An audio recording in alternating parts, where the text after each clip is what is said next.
যিখিনি আমাৰ ধান খেতি আৰু সেই ৰেচম শিল্পৰ লগতে তেনেকুৱাই জড়িত। ধান কি ধান তোমালোকে ইউজ কৰা? আমি আইজং, বৰা, জহা, ব্লেক ৰাইচ এইখিনি।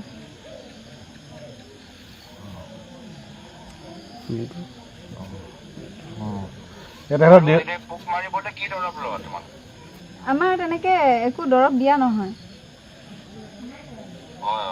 আচ্ছা, আৰু ভাৰ্মি কম্পোষ্টিং কৰা নাই? মানে কেঁচু সাৰ সাৰ তেনেকে দিয়া নহয়। কেঁচু সাৰ তেনেকে ব্যৱহাৰ কৰা নহয় আমাৰ। যথেষ্ট আমি দুখিত তোমালোকৰ আজি বিপদৰ সময়ত আমি টিম পঠাইছোঁ তোমালোকৰ খবৰ ল'বলৈ।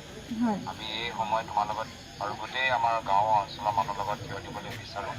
যিমান আমি পাৰোঁ আমি চেষ্টা কৰিম যে যি ধৰণৰ অন্যায় তোমালোকৰ লগত হ'ল কোনোবা বেলেগৰ লগত যেনে এনেকুৱা অন্যায় নহয়, চেষ্টা নিজৰ ফালৰ পৰা চেষ্টা কৰিম। আৰু তুমিও ধৈৰ্য ধৰি ৰাখা, এয়া আশা কৰিছোঁ দেই। হয়, বহুত বহুত ধন্যবাদ আপোনালৈ। তেখেতৰ দেউতাক। নমস্কাৰ। নমস্কাৰ দেই। ধৈৰ্য ধৰক আৰু হ'ব অন্যায় অত্যাচাৰ কৰিছে।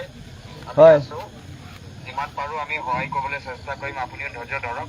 আমি আছোঁ। হয়, ঠিক আছে। অহংকাৰী অত্যাচাৰী আৰু ৰাজত্বৰ বেছিদিন নাই আৰু। নাই এইবাৰ 26ত ওলাবই উত্তৰ আৰু। নাই উত্তৰটো ৰাইজে দিব। এই ৰাইজে দিবই উত্তৰ এইবাৰ আমাৰ ইয়াত চব জঙি হৈ আছে এইবাৰ। বুজি পাইছোঁ। ধৈৰ্য ধৰক দেই। হ'ব, ঠিক আছে।